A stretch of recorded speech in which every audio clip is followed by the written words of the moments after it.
ಎಲ್ಲರಿಗೂ ನಮಸ್ಕಾರ. ಭಗವದ್ಗೀತೆಯ ಮೊದಲನೆಯ ಅಧ್ಯಾಯದ ಶ್ಲೋಕಗಳ ಪಠನೆ. ಓಂ ಶ್ರೀ ಪರಮಾತ್ಮನೇ ನಮಃ. ಅಥ ಪ್ರಥಮೋಧ್ಯಾಯಃ ಅರ್ಜುನ ವಿಷಾದಯೋಗಃ. ಶ್ಲೋಕ ಸಂಖ್ಯೆ 43ರಿಂದ 45. ದೋಷೈರೇತೈಃ ಕುಲಘ್ನಾನಾಂ ವರ್ಣಸಂಕರಕಾರಕೈಃ ಉತ್ಸಾದ್ಯಂತೆ ಜಾತಿಧರ್ಮಾಃ ಕುಲಧರ್ಮಾಶ್ಚ ಶಾಶ್ವತಾಃ. ಹಾಗೆ ಮುಂದುವರೆದು ನಾವು ನೋಡಿದ್ವಿ, ಇಲ್ಲಿವರೆಗೂ ಅರ್ಜುನ ಈ ಕುರುಕ್ಷೇತ್ರದಲ್ಲಿ ನಡೀತಾ ಇರತಕ್ಕಂತಹ ಯುದ್ಧದಲ್ಲಿ ತನ್ನವರು ಮೆರೆದಿರ್ತಕ್ಕಂತಹ ಈ ರಣಾಂಗಣದಲ್ಲಿ ತಾನು ತನ್ನ ಬಂಧು ಬಾಂಧವರೊಂದಿಗೆ ಹೋರಾಟ ಮಾಡಬೇಕು ಅಂತಕ್ಕಂಥ ವಿಚಾರ ಮನವರಿಕೆ ಆದಮೇಲೆ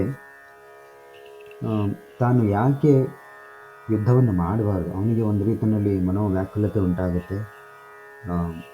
ಮೋಹದಿಂದ ಮನಸ್ಸಿನಲ್ಲಿ ಒಂದು ರೀತಿಯ ಚಂಚಲತೆ ಉಂಟಾಗುತ್ತೆ.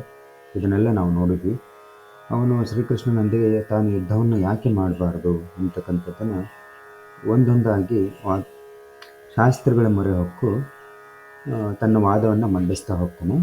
ಅದರ ಮುಂದುವರಿದ ಭಾಗ ಈ 43ನೇ ಶ್ಲೋಕ. ಈ ಶ್ಲೋಕದಲ್ಲಿ ಹೇಳ್ತಾನೆ, ದೋಷೈರೇತೈ ಕುಲಘ್ನಾನಾಂ ವರ್ಣಸಂಕರಕಾರಕೈ ಉತ್ಸಾದ್ಯಂತೆ ಜಾತಿಧರ್ಮಾಃ ಕುಲಧರ್ಮಾಶ್ಚ ಶಾಶ್ವತಾಃ. ಅಂದರೆ ಈ ಕುಲವನ್ನು ನಾಶ ಮಾಡತಕ್ಕಂಥವರಿಂದಾಗಿ, ಅಂದರೆ ಕುಲಘ್ನಾನಾಂ ಅಂದರೆ ಕುಲವನ್ನು ನಾಶ ಮಾಡತಕ್ಕಂಥವರಿಂದಾಗಿ, ಮತ್ತು ಅವರ ದೋಷೈರ್ ಏತೈ ಅಂದರೆ ದೋಷಪೂರಿತವಾಗಿರ್ತಕ್ಕಂಥ ಈ ಎಲ್ಲ ಕೃತ್ಯಗಳಿಂದಾಗಿ, ಕುಲವನ್ನು ನಾಶ ಮಾಡತಕ್ಕಂಥ ಈ ಯುದ್ಧದ ಕಾರ್ಯದಿಂದಾಗಿ ವರ್ಣಸಂಕರಕ್ಕೆ ಏನು ದಾರಿ ಮಾಡಿಕೊಟ್ಟಂಗೆ ಆಗುತ್ತೆ. ವರ್ಣಸಂಕರ ಕಾರಕೈಹಿ ಅಂತ ಹೇಳ್ತೀನಿ.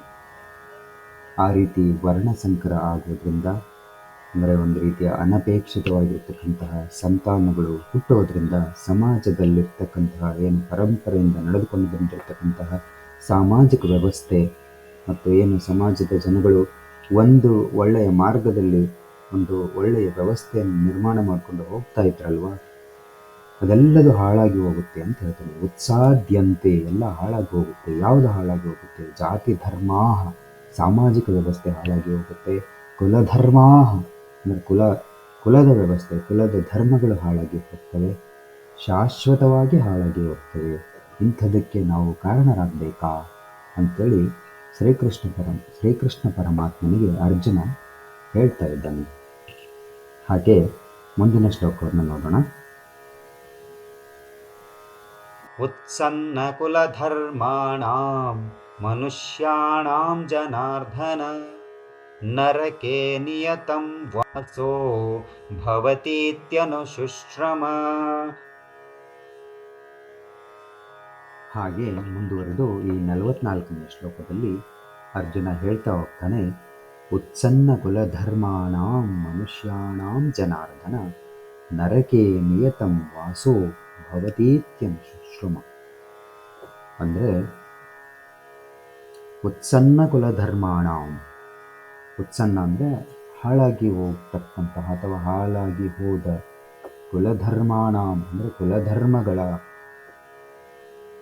ಮನುಷ್ಯಾಣಾಂ ಅಂದರೆ ಜನರಿಂದ ಅಥವಾ ಆ ಜನರು ಅಂದರೆ ಅಂತಹ ಏನು ಕುಟುಂಬದ ಅಥವಾ ಕುಲಗಳ ಏನು ಒಂದು ಧರ್ಮ ಅಥವಾ ಅವರ ಒಂದು ಜೀವನ ಪದ್ಧತಿ ಅಂತ ಏನಿದೆಯಲ್ವ, ಅದೆಲ್ಲದು ಹಾಳಾಗಿ ಹೋದರೆ ಅಲ್ಲಿ ಉಳಿದಿರ್ತಕ್ಕಂತಹ ಮನುಷ್ಯರು ಏನಿರ್ತಾರಲ್ವ, ಅವರೆಲ್ಲರೂ ನರಕೆ ನಿಯತಂ ವಾಸೋ ಭವತಿ ಅಂದರೆ ಅನಿರ್ದಿಷ್ಟ ಕಾಲಾವಧಿಯವರೆಗೆ ನರಕದಲ್ಲಿಯೇ ಅವರು ವಾಸಿಸಬೇಕಾಗುತ್ತೆ.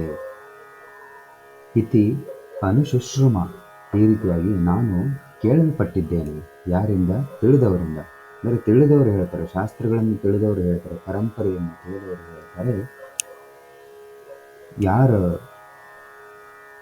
ಕುಲಧರ್ಮಗಳು ನಷ್ಟ ಹೊಂದುತ್ತಾವೋ ಅಂತಹ ಕುಲದಲ್ಲಿ ಹುಟ್ಟಿರ್ತಕ್ಕಂಥ ಅಥವಾ ಉಳಿದಿರ್ತಕ್ಕಂತಹ ಮನುಷ್ಯರು ಅಥವಾ ಜನಗಳು ಅವರು ಅನಿರ್ದಿಷ್ಟಾವಧಿಯ ಕಾಲದವರೆಗೆ ನರಕದಲ್ಲಿ ವಾಸ ಮಾಡಬೇಕಾಗತ್ತೆ ಅನ್ನೋದನ್ನು ಪಂಡಿತರಾಗಿರ್ತಕ್ಕಂಥವ್ರಿಗೆ ಹೇಳ್ತಾರೆ.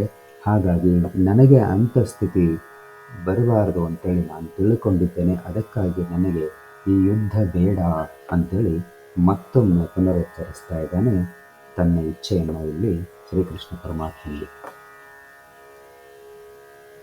ಅಹೋ ಬತ ಮಹತ್ ಪಾಪಂ ಕರ್ತುಂ ವ್ಯವಸಿತಾ ವಯಂ ಯದ್ರಾಜ್ಯ ಸುಖಲೋಭೇನ ಹಂತುಂ ಸ್ವಜನಮುದ್ಯತಾಃ.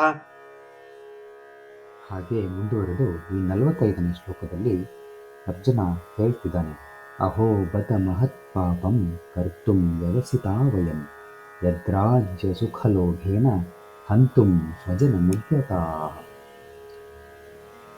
ಅಂದರೆ ಅಹೋಬತ, ಅಯ್ಯೋ ಎಂಥ ದುಷ್ಟ ಪರಿಣಾಮಗಳನ್ನು ಉಂಟು ಮಾಡತಕ್ಕಂತಹ ತುಂಬ ದೊಡ್ಡ ಪಾಪದ ಕಾರ್ಯಕ್ಕೆ ನಾವು ಕೈ ಹಾಕಿದ್ದೀವಲ್ಲ. ಮಹತ್ ಪಾಪಂ ಕರ್ತುಂ ವ್ಯವಸಿತಾ ವಯಂ.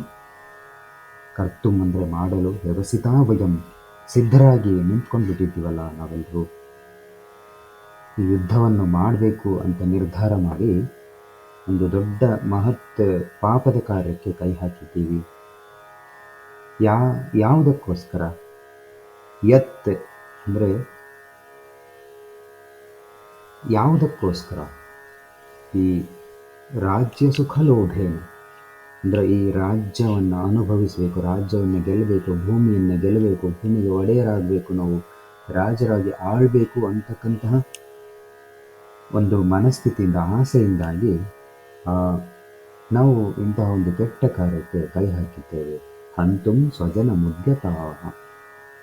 ಹಂತುಂ ಅಂದರೆ ಹತ್ಯೆ ಮಾಡಲು, ಸ್ವಜನ ಮುದ್ಯತಾಹ ಅಂದರೆ ಸ್ವಜನರನ್ನು, ನಮ್ಮ ಬಂಧು ಬಾಂಧವರನ್ನು ಕೊಲ್ಲಬೇಕು ಅಂತೇಳಿ ನಾವು ನಿರ್ಧಾರ ಮಾಡಿ ಈ ಯುದ್ಧ ಭೂಮಿಗೆ ಬಂದಿದ್ದೀವಿ. ಇದು ಯಾಕೋ ನನಗೆ ಸರಿಯಾಗಿ ಕಾಣಿಸ್ತಾ ಇಲ್ಲ ಅಂತೇಳಿ ತನ್ನ ಮನಸ್ಸಿನ ಸಂಕಟವನ್ನು, ಸಂಕಟ ನಿವಾರಣ ಕಾರಕನಾಗಿರ್ತಕ್ಕಂಥ ವೆಂಕಟನಾಥನಾಗಿರ್ತಕ್ಕಂಥ ಶ್ರೀಕೃಷ್ಣ ಪರಮಾತ್ಮನಲ್ಲಿ ಅರ್ಜುನ ನಿವೇದಿಸುತ್ತಾ ಮತ್ತೊಮ್ಮೆ ಪುನರುಚ್ಚರಿಸ್ತಾನೆ ತನಗೆ ಯುದ್ಧ ಬೇಡ ಅಂತ ಹೇಳಿ. ಇಲ್ಲಿಯವರೆಗೂ ಭಗವದ್ಗೀತೆಯ ಈ ಶ್ಲೋಕಗಳನ್ನು ಮತ್ತು ಅದರ ಭಾವಾರ್ಥವನ್ನು ಕೇಳಿದ್ದ ತಮಗೆಲ್ಲರಿಗೂ ಧನ್ಯವಾದಗಳು. ನೀವು ಇನ್ನೂ ನನ್ನ ಈ ಬಯಲುಸಿರಿ ಚಾನಲನ್ನು ಸಬ್ಸ್ಕ್ರೈಬ್ ಮಾಡ್ಕೊಂಡಿಲ್ಲ ಅಂದರೆ ಸಬ್ಸ್ಕ್ರೈಬ್ ಮಾಡ್ಕೊಳ್ಳಿ ಅಂತೇಳಿ ಕೇಳಿಕೊಳ್ತಾನೆ.